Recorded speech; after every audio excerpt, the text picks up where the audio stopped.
Bienvenue sur Aligné, le podcast qui révèle les managers. Dans une ambiance pause café, nous explorons tous les sujets qui touchent au management. Neurosciences, performance d'équipe, équilibre perso. Le tout rythmé par des conversations avec des invités qui font bouger les lignes. Je suis votre hôte, Patrice Marmouget, fondateur d'Organic Office, et vous écoutez Aligné.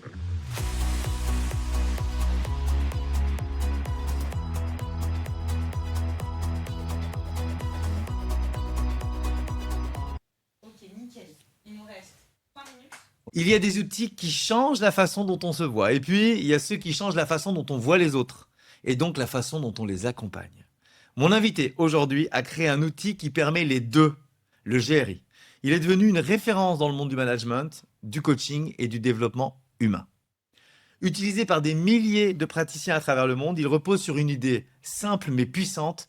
Chaque individu a un moteur interne, une façon d'être au monde qui lui est propre. Et la comprendre, c'est déjà changer la relation. J'ai personnellement quitté Randstad après 25 ans de carrière chez le leader mondial donc, du travail temporaire pour développer le GRI en France. Donc, je suis évidemment ravi de t'accueillir, Frédéric, parmi nous. Frédéric Lucas-Conwell, dans un format podcast aujourd'hui pour aller au fond des choses. Aujourd'hui, on ne va pas faire simplement une présentation de l'outil GRI. On va disséquer ce qui se cache derrière. Comment on crée un outil de mesure du comportement humain? Sur quoi ça repose vraiment? Et qu'est-ce que ça apprend sur soi-même, sur toi-même? Qu'est-ce que tu as pu apprendre?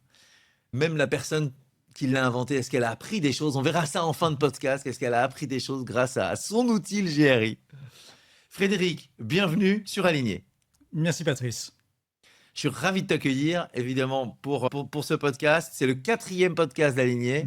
Et on attendait ta venue en France, parce que tu ne vas pas très très souvent en France. Tu habites à San Francisco, on attendait ta venue en France pour pouvoir faire ce podcast. Donc je suis réellement ravi. On va commencer par la première question, qui est la question que je pose à tous mes invités sur le management en France. Toi qui as étudié les différents types de management à travers le GRI dans de nombreux pays, quelle est ta vision aujourd'hui du management en France ? Alors à cette question, je vais donner une réponse française qui est « peut mieux faire ». Ah, c'est la réponse très français. J'avais, pour mes enfants qui sont grands maintenant, mais quand ils étaient à l'école, « peut mieux faire ». Il y a toujours capacité à mieux faire. En France, partout, nous sommes présents dans tous les pays, dans beaucoup de pays, le Brésil, bien sûr les États-Unis, d'où j'opère, l'Europe au sens très large, et puis le Canada. Donc vraiment dans tous les pays, nous sommes présents aussi en Asie, à travers nos clients. La constante reste que le management peut mieux faire. Il y a un gros problème qui est là, qui est identifié dans les livres, par ce qu'on peut lire. Le manager a une responsabilité. Le travail du management, du manager, c'est les hommes, c'est les femmes de l'entreprise, c'est son travail. Et donc, il y a une vraie question là qui doit être... qui est le problème au cœur de ce qu'on fait avec GRI et qui est, on le sent aussi en France, un problème qui est un problème qui, s'il arrive à être résolu d'une certaine manière, peut permettre d'être un levier de progrès, d'accomplissement dans les entreprises. Le manager a une forte responsabilité dans son métier de management des hommes et des femmes. Et c'est un vrai enjeu aujourd'hui, en France aussi, et comme partout ailleurs. D'accord. Donc, il n'y a pas, selon toi, une différence vraiment, une touche française particulière dans le management, dans les pratiques managériales en France? Si, définitivement. Enfin, je veux dire, tout de même. La culture française nous a quand même formatés d'une certaine manière. On reste très cartésien. On a été aussi influencé par plein de courants idéologiques. Donc, à la différence des États-Unis et puis de ce qu'on peut voir dans d'autres pays. Donc, il y a une touche française très, très clairement. Une chose que j'ai découvert quand j'étais jeune manager, jeune dirigeant d'entreprise, créateur d'entreprise, c'est qu'on est passé complètement à côté du renforcement positif en France. Alors, des choses qui sont très, très présentes aux États-Unis, par exemple, en Californie où j'habite, mais très peu présent en France. Le renforcement positif n'a jamais été vraiment promu, ou l'absence de renforcement négatif, mais c'est des choses qui n'existent pas dans la culture française. Qu'est-ce que tu entends par renforcement positif? Qu'on comprenne bien. Alors, des choses qu'on trouve, par exemple, à l'école, ou dans les études. C'est d'encourager les jeunes à se développer, à avoir une attitude positive par rapport à ce qu'ils ont de bon pour eux. Et c'est pas de les casser ou de ou d'avoir un comportement non pas là où ils ont leurs ressources et leur potentiel, mais sur ce qui ne va pas. Donc une grande différence dans l'éducation que mes enfants ont reçue quand nous avons déménagé à Palo Alto, il y a une très bonne école là-bas, c'était en partie une raison de déménager à Palo Alto, c'était que dans les écoles, les profs sont les bons. Les méchants, c'est les parents.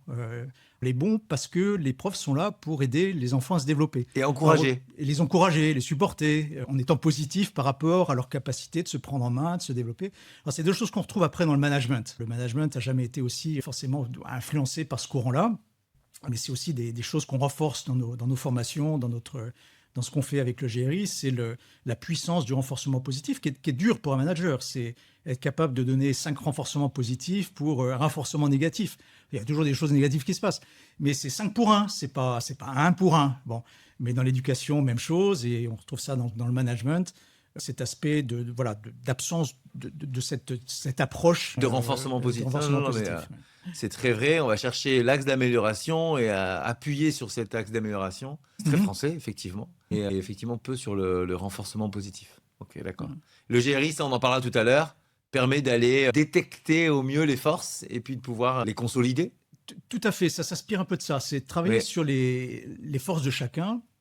Alors, il y a différentes techniques aux États-Unis qui se sont créées, se monter sur ça, sur les strengths, sur les forces. Ouais. Gallup, notamment, était très fort pour ça. Ça remonte à la fin des années 90. Donc, cette notion de strength, c'était aussi l'opportunité d'avancer sur le côté positif, les forces de chacun, de les renforcer, les accentuer, être capable aussi de faire passer l'idée qu'il y a des choses en chacun qui sont différentes de ce qui pourrait être dans d'autres, mais qui ont besoin d'être renforcées et qui peuvent être augmentées aussi au passage. Ok. Une autre question par rapport à la création de l'outil, de la genèse du GRI. Il existe déjà des dizaines d'outils de profilage sur le marché. Qu'est-ce qui t'a convaincu qu'il en manquait un, le GRI? Et qu'est-ce que le GRI aujourd'hui il est venu combler par rapport à tout ce qui existe sur le marché?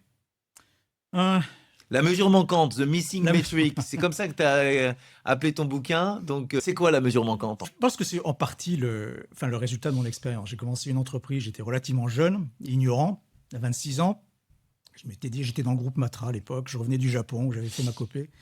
Et donc, j'avais une idée, j'ai voulu la démarrer, et donc j'ai créé une entreprise. Et j'ai expérimenté que rapidement, le côté le moins facile, en étant ingénieur de formation, c'était ces aspects humains. Et pourtant, j'avais pas un intérêt, mais j'avais un goût pour ça. Une appétence. Une appétence pour ça, pour les aspects humains. Je voulais réussir aussi l'entreprise sur les aspects humains. Et on se rend compte très rapidement que c'est pas si simple qu'on imaginait. Voilà. Et donc, passer des moments difficiles, surtout au moment où j'ai racheté une autre entreprise qui était 4 fois plus grosse que mon entreprise originale, et qui a amené d'autres problèmes et qui m'a demandé aussi à m'investir à au moins 85% de mon temps sur les aspects humains, à recruter les gens, à m'en séparer, à réorganiser. Et donc, c'est ça qui m'a amené en contact de techniques, d'outils à l'époque. Il y avait la graphologie qui avait le vent en poupe au début des années 90. Et puis, le début aussi d'outils qu'on trouve aujourd'hui, le disque et tous ces trucs-là. Donc, j'étais au contact de tout ça. Et j'ai trouvé qu'il y avait quelque chose qui arrivait par ces outils. Je n'étais pas forcément très d'accord. J'étais éduqué aussi à l'école française, donc un esprit très cartésien. Et donc j'avais un esprit très critique sur tous ces outils, mais avec une idée quand même qu'il y avait quelque chose au milieu de tout ça, qui pouvait avoir un intérêt. C'est comme ça que j'ai commencé à creuser dans les bibliothèques. Il y avait l'approche des 5 facteurs qui avait un peu le vent en poupe à cette époque, dont on entendait parler en France, et sur lesquels il y avait beaucoup de recherches aux États-Unis. Et donc j'ai commencé à creuser. Donc j'allais dans la bibliothèque, c'était Paris Descartes à l'époque. Et puis, donc, j'ai creusé tout ce que je pouvais creuser sur la chose, vraiment intéressé et très curieux de tous ces aspects-là. Et donc, c'est ce qui m'a donné un peu l'envie de démarrer ma thèse. J'ai fait un doctorat d'État sur toutes ces questions-là.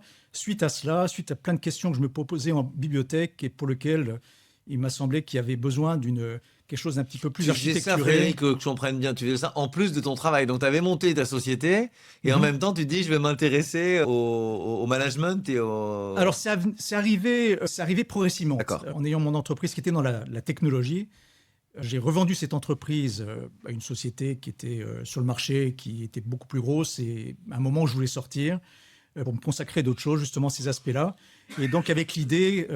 qu'effectivement, il y avait quelque chose à faire. Et donc, j'ai monté une société de conseil à l'époque sur tous ces aspects-là, avec des outils. Et donc, c'est ce qui m'a amené à creuser tous ces outils à ce moment-là. Voilà, une fois que j'avais revendu mon entreprise, pour démarrer une deuxième, donc quelque chose qui était très différent, qui était sur le développement organisationnel, fort aussi de mon expérience, et puis de l'intérêt que j'avais sur tous ces aspects-là. Donc ça, c'était dans les années mi-90, mi-fin 90. Et donc, c'est à ce moment-là que j'ai commencé à creuser dans les bibliothèques et puis à m'intéresser plus précisément à tous ces aspects, donc ces outils, et à m'apercevoir aussi que c'était un moment où il se passait plein de choses dans la recherche. Il y avait beaucoup de chercheurs qui creusaient tout ça. Il y avait des solutions qui émergeaient, mais il n'y avait rien de définitif. Enfin, il y avait plein de trucs qui étaient en cours. Et donc, je me suis dit, il y a peut-être quelque chose ici qui pourrait être intéressant à creuser un petit peu plus loin que ce que je connais et ce à quoi j'ai été exposé. Très bien. Donc, si on va un petit peu plus loin, qu'est-ce qui aujourd'hui, qu'est-ce qui manquait? Sur quoi ont porté tes recherches? Et finalement, qu'est-ce que tu as envie de comprendre que tu ne comprenais pas avec les outils existants? Je pense que j'étais interloqué par la puissance qu'on pouvait avoir à voir des choses qu'on ne voyait pas par ailleurs et à creuser plus que ce que j'aurais fait par moi-même. Et c'est comme ça donc que je suis allé à Dauphine et que j'ai fait ma thèse d'État sur tous ces aspects-là et combien ces outils pouvaient apporter sur la performance de l'organisation. Donc c'était le sujet de ma thèse. Et donc j'ai creusé et j'ai mis en place un cadre pour analyser les techniques. Et la thèse, c'est quoi? C'est en quoi un outil de psychométrie permet de faire avancer les organisations? C'était quoi la thèse précisément? En quelque sorte, c'est ça. Oui, d'accord, ok. Oui. Mais on l'accent plus sur quelque chose qu'on peut mesurer, c'est-à-dire la performance. Qu'est-ce qu'on entend par performance? Donc la définition de la performance sur le plan humain, la performance des organisations, performance au niveau humain, et comment l'utilisation de ces techniques, de ces assessments permettait d'augmenter la performance des organisations. Donc voilà, ça a permis de mettre un cadre en place et qui m'a servi après quand je suis allé aux États-Unis pour continuer à appliquer ce cadre, cette méthodologie, et la raffiner, l'augmenter. C'était à une période où le coaching commençait à arriver fortement en France, c'était déjà un peu présent aux États-Unis, enfin déjà un peu plus que ça. Et donc ça permet de continuer à perfectionner ce cadre. Et ça, c'était avant que le GRI soit créé, pour avoir aussi un cadre qui soit méthodologiquement solide, pour analyser pas uniquement les techniques d'assessment sur les aspects de comportement social ou de personnalité, mais aussi beaucoup plus largement sur les techniques au sens large. Donc le cadre était en place, c'est un cadre relativement robuste et qui m'a permis d'avancer, de créer le GRI et puis de le porter sur le marché, puis d'avancer. Donc à partir de là, c'était dans les années 2010-2011. Très bien. Et le GRI, il mesure quoi concrètement? Quelle est la variable fondamentale avec les autres outils, que les autres outils ratent ou mesurent mal, que le GRI va mesurer? Si on rentre un peu maintenant dans le fond de ce que délivre le GRI. Ah oui, dans le moteur. Dans le moteur, voilà. On est dans le moteur, on y est. Alors, ce qui est intéressant, là où j'habite à côté de San Francisco, c'est un peu le centre. Il s'est passé beaucoup de choses avec tous ces outils depuis longtemps. Donc, je suis en contact de gens qui ont écrit le livre du Myers-Briggs, ou des gens qui ont inventé plein de choses qu'on voit aujourd'hui dans la littérature, quand on parle de l'école de Palo Alto. Donc, je suis en contact avec tous ces gens-là. Donc, c'est extraordinaire. C'était dans le cœur de ces réflexions, en tout cas. Plein de choses qui touchent à notre domaine, absolument. Ouais, très bien. Et donc, plein de trucs, plein. Mais alors, à foison, quoi. Donc, il y a quand j'ai déménagé, j'habitais à Palo Alto, pas très loin de Stanford, où il y avait des gens comme James Marsh qui sont des sommités en recherche organisationnelle. Et donc de rencontrer ces gens, de parler avec eux, de m'ouvrir des portes sur Stanford, voilà, tout ça a permis aussi de faire progresser le cadre de recherche, le cadre qu'on utilise aujourd'hui, et puis de faire avancer aussi la méthodologie sur des aspects pratiques, parce que tout ça, c'est très bien, mais qu'est-ce qu'on en finale? Donc l'outillage, aujourd'hui, il faut savoir qu'aux États-Unis, puisqu'on parle de Palo Alto, de San Francisco, et puis des États-Unis, il y a plein de choses, encore une fois, qui se sont passées là-bas, qu'il y a plusieurs techniques qui existent, plusieurs, on va dire, catégories.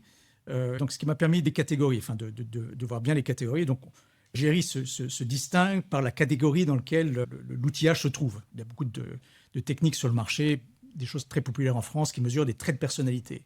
Donc ça, c'est une catégorie, voilà, la catégorie de mesure de traits de personnalité. Dans cette catégorie-là, on mesure tout ce qu'on veut mesurer. Vous le nommez, on le mesure. Leadership, créativité, innovation, tout ce que vous voulez. Très bien.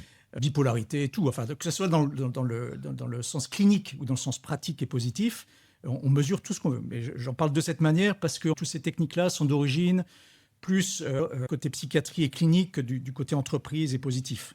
Ah oui, d'accord. Ok. Oui, les premières techniques remontent aux années 1890, peut-être même avant, quand les statistiques ont commencé à être à un niveau où on a pu les utiliser aussi donc en psychométrie. Et donc les premières applications étaient des applications en entreprise, recrutant en masse, mais aussi en psychiatrie, et pour diagnostiquer les cas cliniques. Donc l'origine des mesures de personnalité, elle est quand même là. Bon. D'accord. Alors après, ça arrive en entreprise, encore une fois pour des recrutements de masse, mais à l'origine, c'était quand même pas ça. Très bien. Donc il y a une catégorie. La deuxième catégorie... Donc ça, c'est les traits de personnalité. Première catégorie. Deuxième catégorie. C'est tout ce qui est arrivé en même temps, en gros, que le Myers-Briggs et puis le coaching. On trouve des mesures de typologie. Donc des typologies, 4 typologies, 8, 10, 36. On voit plein de techniques sur le marché américain qu'on ne voit pas ici d'ailleurs. Pour certaines, comme le Strengths Finder, qui s'appelle maintenant le Clifton Strengths, ou plein d'autres qui sont créés par des cabinets de conseil. Donc il y a des mesures de typologie, de leadership, de tout ce qu'on veut. Donc ce sont des typologies. Bon, le Myers-Briggs, qui est très connu, parce qu'il était bien marketé, est une mesure des types. Donc ça, c'est la deuxième catégorie. La troisième catégorie dans laquelle on se trouve, qui est basée sur les facteurs, les origines remontent aux années 1948-1950, avec Walter Clark et le AVA. Et ce sont des choses qui ont été après étudiées différemment par l'approche des 5 facteurs dans le milieu académique. Et donc, c'est un autre courant qui a permis de mettre en évidence des dimensions, des facteurs, qui sont des continuums, qui ne sont pas des traits de personnalité unipolaires ou bipolaires, mais qui sont des traits, des continuums, et qui permettent donc de situer les personnes sur ces continuums. Et il n'y a pas besoin de plus de 4 grands continuums pour situer des personnes. Donc, c'est une manière de faire qui est distincte des autres, structurellement, et qui permet non seulement de comprendre aussi les individus de manière très nuancée et beaucoup plus précise que les approches par les typologies ou par les traits de personnalité, sur ces continuums et comment les continuums s'agencent entre eux. Donc c'est ce qu'on retrouve au sein du GRI. Tout ça, je ne l'ai pas inventé, quelque part, c'est issu de plein de choses qui se sont passées, beaucoup aux États-Unis, parce que les Américains ont toujours été très en avance sur toutes ces recherches. Les centres de recherche aux États-Unis sont très actifs, et entre eux, donc il y a une dynamique qui est fantastique. Et puis les Américains aussi ont été très en avance sur tout ce qui est métrique dans le domaine du management. On mesure tout. Bon. On mesure tout, mais aussi sur les aspects humains. Donc il y a plein d'outils qui se sont mis en place relativement tôt, qui sont très avancés, mais en avançant aussi, qui sont restés sur leur fondement structurel, desquels ils ne peuvent pas s'échapper. Donc les techniques d'origine, de mesure de traits de personnalité, sont restées sur les traits de personnalité. Les mesures de typologie sont toujours aussi très présentes aujourd'hui, y compris dans le coaching. Ça permet d'engager les discussions et puis d'avoir...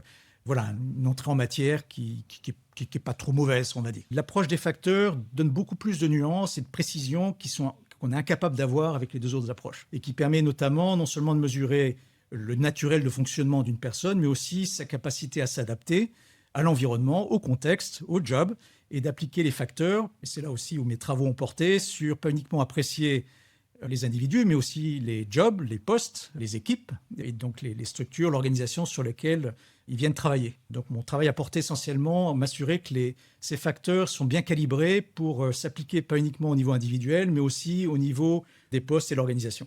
Les postes et l'organisation. Et donc, le GRI fait partie de cette troisième catégorie des facteurs comportementaux. Et il y a d'autres outils, j'imagine, qui sont dans cette catégorie-là.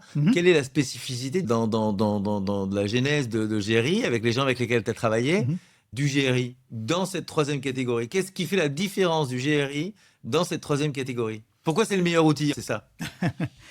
Merci pour la question. Alors, il n'y a pas tant de techniques que ça dans cette catégorie. Il y en a, moi j'en ai recensé une dizaine, qui sont au Canada, aux États-Unis, et peut-être dans 1 ou 2 autres pays, mais pas plus que ça, encore une fois, qui sont d'origine des années 48-50, qui n'ont jamais été vraiment comprises, et qui, pour la plupart, ont été diminuées par les grandes tendances de mesure de traits et de typologie, et donc qui sont progressivement... ont caché ce côté-là des facteurs. D'accord. Et ont dérivé sur des typologies parce que c'est plus simple à comprendre, pour être très clair. Ou les mesures de traits, même chose pour des applications en recrutement, c'est beaucoup plus simple. On veut des leaders, ça mesure le leadership. Bon. Après, on ne se pose pas de question de savoir si c'est tel type de leadership ou tel autre, mais on veut savoir si quelqu'un est leader. Ok, voilà. Il est leader, Réponse. C'est bon, on le prend, parfait. Voilà. Génial. Et ça rassure tout le monde. Ouais, ça rassure tout le monde. Le directeur des ressources content. humaines, Voilà, le DG, tout le monde est content. Ok. Et j'irai même plus loin. S'il se passe quelque chose qui ne va pas, c'est la faute du truc. Donc voilà, tout le monde est couvert, donc il n'y a aucun problème. Mais c'est comme ça que ça fonctionne en fond. Donc cette approche des facteurs, il y a quelques techniques qui sont là, mais qui, encore une fois, alors, ont été aspirées par se présenter plutôt comme des typologies ou des mesures de trait. Avec le SaaS qui est arrivé il y a une quinzaine d'années, certains ont essayé d'utiliser le SaaS, les plateformes informatiques pour avancer, mais même chose en mettant ça sur des catégories. Donc là, le disque, au départ, qui a un peu les mêmes racines que le GRI, petit à petit a fait évoluer ses présentations, sa manière de sortir des rapports, qui ne peuvent pas être d'une qualité haute que ce qu'ils sont aujourd'hui, parce que structurellement, c'est des comparaisons entre différents adjectifs, donc ça peut pas être bon par nature, enfin jusqu'à un certain niveau, mais il y a une bonne partie, 60% de ces rapports qui peuvent pas être bons par nature. Bon. Ouais. Donc l'approche par les facteurs permet d'aller plus loin, s'ils sont pris correctement en main. Mais ce que nous, on a décidé, c'est de ne pas tomber dans ce travers-là. La symbolique qu'on crée a une puissance extraordinaire pour l'apprentissage, pour la mise en œuvre, pour l'appréciation des adéquations entre individu, poste et organisation. Donc on est resté sur cette symbolique, sur cette représentation qui donne toutes les nuances que les rapports ne peuvent pas donner, que les typologies ne peuvent pas donner. Et donc ça, c'est quelque chose qui est un petit peu resté pour compte avec les autres approches. Nous avons raffiné aussi la qualité des mesures, donc les construits comme ils sont mesurés de manière plus fine. On a des équations structurelles derrière qui font bien leur travail. Et c'est un gros travail aussi de conceptualisation et pour s'assurer que parce qu'on mesure à une réalité et qu'en donnant les feedbacks notamment, en comparant les résultats entre ce qu'on fait nous et ce que font les autres, y compris dans la même catégorie, on a une qualité de mesure qui fait mouche et qui permet aussi de faire avancer les personnes et faire avancer l'organisation de manière positive. Et donc ça, on a quelque chose qui a été affiné, raffiné jusqu'au maximum de ce qu'on a pu faire, en gardant encore une fois toute cette symbolique qui fait la puissance aussi dans la mise en œuvre et dans l'apprentissage. Une petite question pour savoir, est-ce qu'il y a dans le GRI, il y a plein de profils qui peuvent être déterminés. C'est une des forces du GRI, c'est qu'il n'y a pas justement des typologies de profils, mais c'est chaque personne a son GRI. Dans ton expérience, est-ce qu'il y a un profil qui est plus difficile à accompagner et pourquoi? Un profil comme ça, quand tu tombes sur ce profil, tu te dis, bon, ça va être plus difficile. Et ils sont tous bons, les profils. Ils sont vraiment, tous bons. Enfin, je le pense sincèrement, oui, ils sont tous bons. Non, mais bien sûr. Ils sont même pas bons, ils sont excellents, tous. Ouais. Ils ont tous un potentiel C'est ça le renforcement positif. Exactement. Que des bons profils. Tout à fait. Très bien. Tout à fait. Il faut les organiser les uns avec les autres après. C'est ça l'enjeu. Non, mais vraiment, enfin, je veux dire, c'est une satisfaction dans le déploiement du GRI. On devient philanthrope quand on soit qu'on crée GRI ou si on est formé au GRI. Mais on voit des dirigeants qui regardaient leur salariés en disant mais qu'est-ce qui se passe là? Et une fois qu'ils ont été formés, ça leur permet de les voir positivement, réellement, quoi. Et positivement aussi pour les développer, pour les accompagner, pour les reconnaître comme ils avaient besoin d'être reconnus. Et donc, ça, pour revenir à ta question, je pense que les profils les plus compliqués, c'est ceux qui sont proches de soi. Bon. Donc, alors moi, j'ai 4 filles qui sont toutes grandes maintenant, mais comprendre ces enfants, c'est pas simple. C'est pas simple. Bon. Donc, elles ont passé le GRI quand elles avaient 14 ans. C'est un peu le threshold, c'est la barrière qu'on a mis. Hein. Ouais. À partir de 14 ans, on peut le passer. En dessous de 14 ans, bon, la personnalité est toujours en train de se développer. On n'a pas forcément le vocabulaire. Une maturité pour le GRI à 14 ans. Voilà, pour le passer. Okay. Pour le passer. Pour le passer. Mais ça donne toujours des éclairages extraordinaires sur comment le jeune va se développer, comment l'accompagner, comment le comprendre. Même chose pour son épouse, enfin pour mon épouse. Comprendre aussi comment elle fonctionne, comment moi je fonctionne, comment de temps en temps on se rentre l'un dans l'autre, mais en se prenant pas la tête, comme on dit avec ça. Donc je pense que le plus compliqué, c'est ça, c'est de l'appliquer aux gens qui sont proches de soi, positivement. Ça nous remet en question, mais ça nous donne une discipline aussi pour mieux les comprendre et mieux comprendre ce qui se passe, la relation, et comment leur développement va s'opérer, comment le mien aussi va s'opérer. Donc le plus c'est proche de soi, le plus... T'as jamais eu j'y pense, est-ce que tu n'as jamais eu des propositions, des demandes de famille qui disent ok, bon, dans la famille, on aurait peut-être besoin de toi, Frédéric, pour nous aider à mieux nous comprendre parce que de temps en temps, il y a des tensions et le GRI qui est plutôt à destination des entreprises, est-ce qu'il y a une possibilité de l'utiliser dans les familles? Oui, il y a une possibilité d'utiliser dans les familles. Enfin, je suis souvent sollicité, mais toi aussi, j'imagine, et puis d'autres. Et nos clients sont sollicités. On leur demande même pendant la formation, si vous voulez faire votre conjoint, allez-y, quoi. Hein, parce que ça vous permet d'apprendre avec quelqu'un que vous connaissez, que vous allez regarder différemment et positivement. Donc on n'encourage pas. C'est un outil quand même dont la première vocation est de servir dans les entreprises. Bien sûr. Voilà, pour les recrutements, pour le développement du leadership, pour plein de choses. Transformation organisationnelle. Mais les aspects individuels sont toujours enrichissants et riches aussi dans l'apprentissage. Oui. Pour se comprendre soi, comprendre les autres qui sont proches. Oui. Et c'est en gros comme ça qu'on apprend le GRI. C'est par des gens qu'on connaît, sur des personnes proches, mais aussi les collaborateurs ou des candidats. Donc oui, on nous C'est sollicite. en quoi le GRI vient confirmer un vécu qu'on a avec la personne et finalement, c'est ça. Ça le confirme, Ou met ça des mots. l'étend, c'est le challenge. C'est le challenge, d'accord. Et donc ça l'étend et ça donne en plus des clés pour avancer. Donc c'est pas uniquement dire bon ça va j'ai compris, c'est non ça donne aussi la solution à des questions qu'on se pose. Ouais. Et avançant et donc ça va au-delà de ça. Donc ça donne une ouverture, un regard, une connaissance et aussi une compétence pour accompagner l'autre dans son développement. D'accord. Alors d'ailleurs c'est une chose que j'ai toujours dit à mes filles mais que je dis à tous les jeunes. Votre manager aura toujours du mal à vous comprendre. Toujours. C'est compliqué. Quand on est parent, on comprend les enfants. Comprendre des candidats ou comprendre des employés, c'est encore plus compliqué.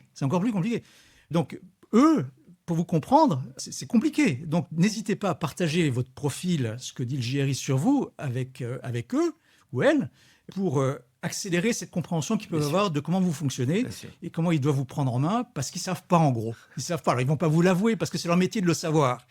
Mais ils n'ont pas forcément le regard ou la vision de ce qui se passe. Donc, donnez-leur cette vision-là, ça va les aider à faire leur travail. On revient au monde de l'entreprise. Il y a pas mal d'entreprises qui utilisent des outils de profilage pour le recrutement. Est-ce que le GRI est adapté justement comme un support pour le recrutement ou pas? Totalement. Oui. Totalement. Mais certainement différemment de comment toutes ces techniques qui travaillent avec des traits fonctionnent. Les techniques qui fonctionnent avec des traits de personnalité déchargent le travail sur les RH ou sur le système en question. On sait que tous ces traits se recoupent, on sait qu'il y a différentes manières d'exprimer un trait de personnalité. Donc la notion de trait de personnalité, au fil du temps, va perdre de son ancrage. Aux États-Unis, on utilise très peu ces outils-là parce qu'ils ont démontré leurs limites, notamment dans les mesures du leadership. On sait qu'il y a plusieurs formes de leadership. Donc, il y avait quelques outils il y a 20 ans qui mesuraient le leadership. Alors, ils mesuraient le leadership transformationnel ou charismatique. Bon. Mais même en mesurant le leadership charismatique et transformationnel, ils avaient quand même des limites fonctionnelles, enfin structurelles même, sur comment c'était mesuré et comment c'était utilisé. Donc, au fil du temps, il y a quand même une désillusion de l'utilisation de tous ces outils-là. Il y avait un test bien connu en France, là, il y a quelques années, le PAPI. Bon, le PAPI, avec le temps, il est devenu PAPI, au sens propre du terme. Il y a plein d'outils qui les ont remplacés, mais avec les mêmes limites. C'est utilisé de la même manière. Donc, on utilise, nous, le GRI, on va dire différemment, pour être plus précis, encore une fois, dans la compréhension de ces construits qu'on veut mesurer. Quel genre de créativité, quel genre de leadership, quel genre de dirigeant on veut avoir, etc. Mais avec beaucoup plus de nuances. Mais aussi avoir une vision sur le poste pour savoir si, effectivement, ça correspond à ce qu'on cherche. Donc, c'est une vision sur l'organisation, de quoi l'organisation a besoin, réellement, précisément.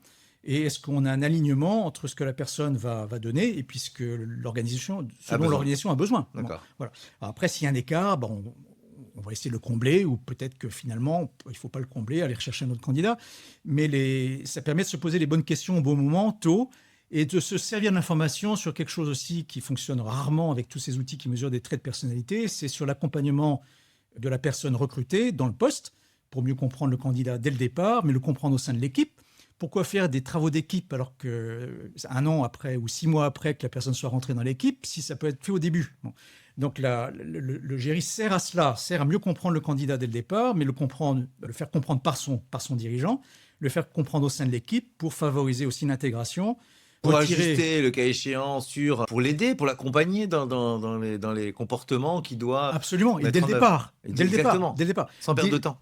Dès l'entretien. Bon. Voilà. Ça permet pendant l'entretien aussi de mieux comprendre le candidat, parce que les bons candidats, ils sont bons, ils ont plusieurs possibilités. Donc la question qui se pose, c'est pas tant d'avoir un cadre en place pour filtrer les bons candidats, c'est d'être capable d'attirer le bon candidat dans le poste. Bon, donc, et dans le GRI, il y a tous les trucs pour cela. Tous les trucs pour appâter le bon candidat dans le poste. Bon. On mesure, parce qu'on mesure la personne en contexte, si la personne est engagée dans le contexte ou pas engagée dans le contexte, si elle s'aligne positivement déjà avec elle-même dans le rôle qu'elle tient ou si elle n'est pas alignée. Donc on va dans des dimensions qui ne vont pas tous ces outils de typologie et de traits, mais qui permettent de mieux comprendre, encore une fois, la personne au moment du recrutement, au moment d'un moment important qui est l'entretien, pour commencer à construire la confiance et à accélérer le onboarding, accélérer aussi comment la personne va rentrer dans l'équipe et comment son manager va la comprendre.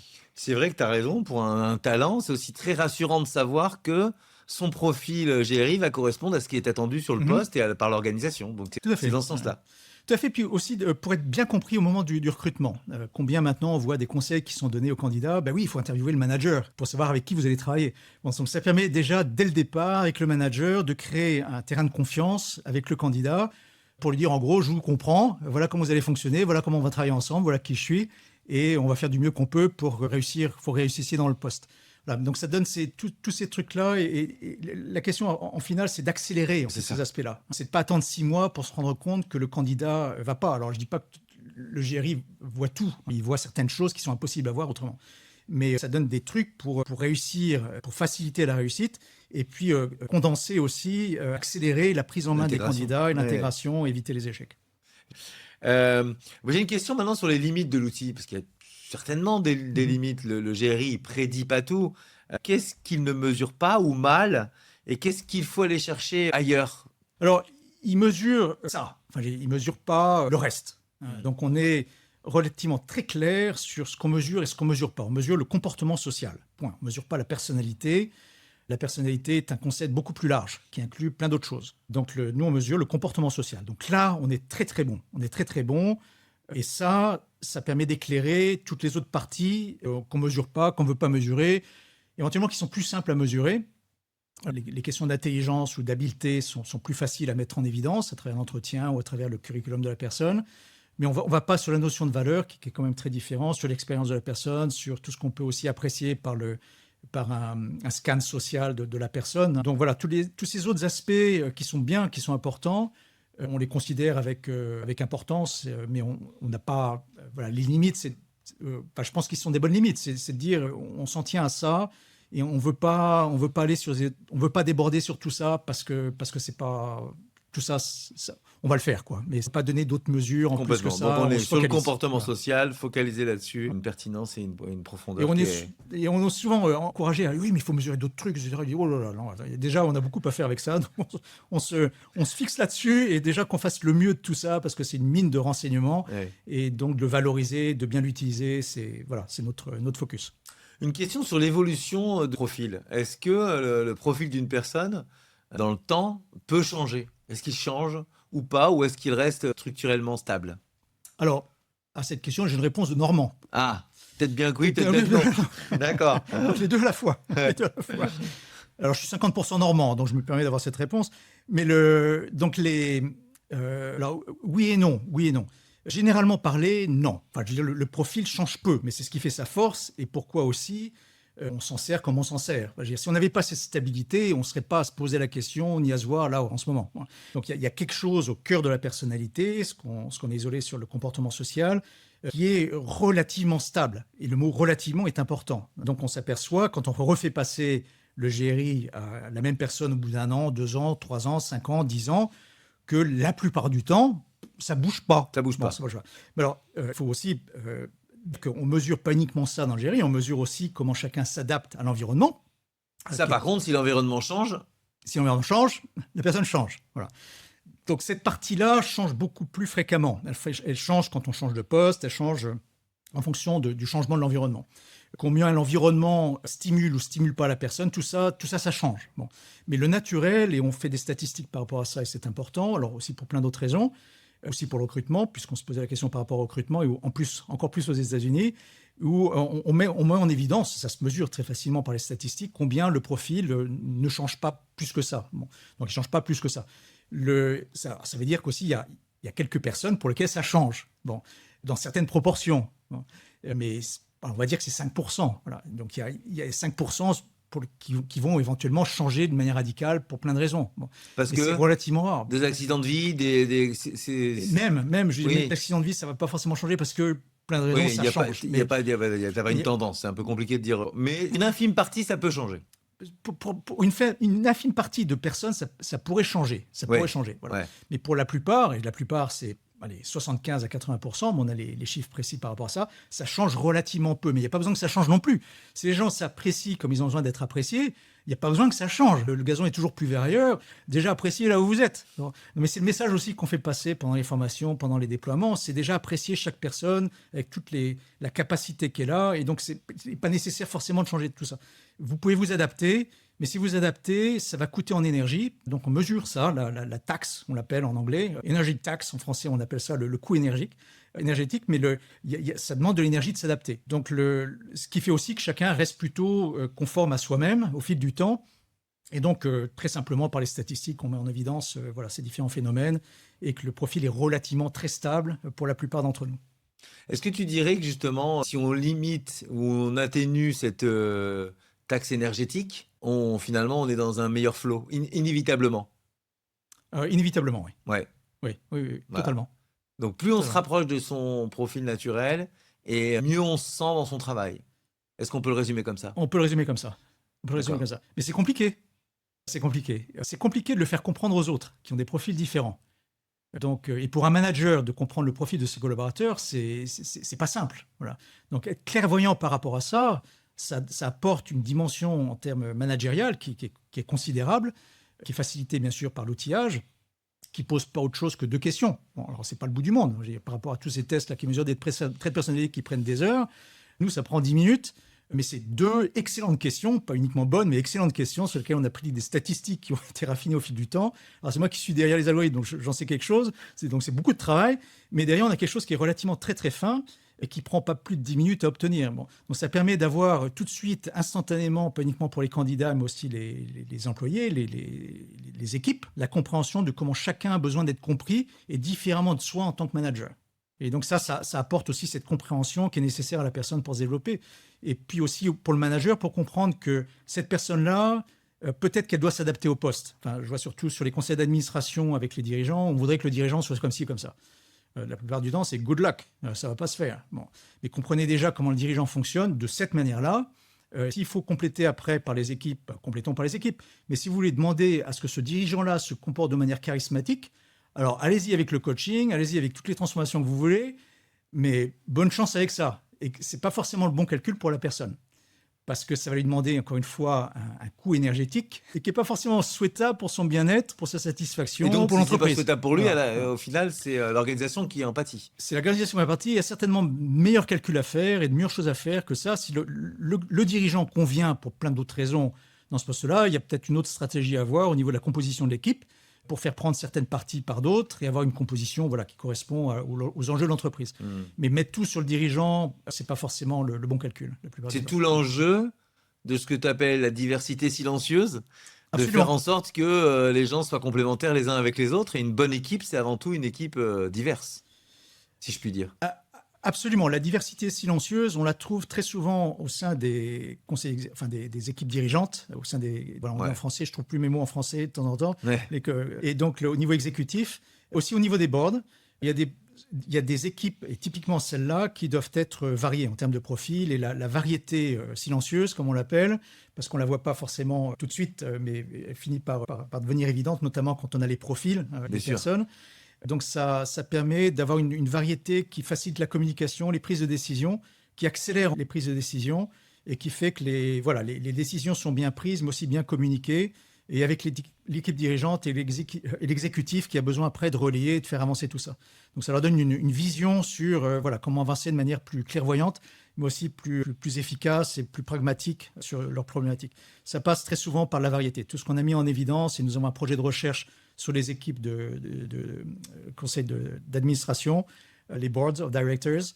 C'est ce qu'on a mis en évidence jusqu'à aujourd'hui, et aussi d'aider les boards à bien comprendre, les conseils d'administration à bien comprendre leurs dirigeants, qui sont souvent mal compris, justement pour savoir bien calibrer aussi comment ils vont avancer, comment ils vont progresser, et être capable aussi d'avoir une composition d'équipe au niveau exécutif qui est alignée avec cela. Avec qui tu travailles sur ce projet, c'est intéressant. Alors, je travaille avec le Santa Clara University, dans la baie de San Francisco, qui est assez en avance et très, très porteur. Et donc, il y a des chercheurs aux États-Unis, qui, notamment là, par les relations, etc., qui étaient mieux intéressés par toutes ces questions de boards et puis de dynamique au sein des conseils d'administration. Très intéressant. On aura la conclusion de ce projet quand Bah oui, alors? voilà. Les premiers, c'est quoi? C'est dans le Alors, temps? c'est des projets de recherche qui se font sur plusieurs années. Oui, bien sûr. Ça fait déjà 2 ans qu'on est dessus, donc Ouais. ça demande d'avoir un échantillon qui soit suffisamment représentatif des conseils d'administration. Donc on est toujours à la recherche, voilà, des boards. Oui, Mais on en a déjà un bon nombre, et surtout par nos clients dont les dirigeants ont été formés au GRI et qui sont intéressés bien sûr à voir la vision de comment leur board of directors fonctionne, comment leur conseil d'administration fonctionne.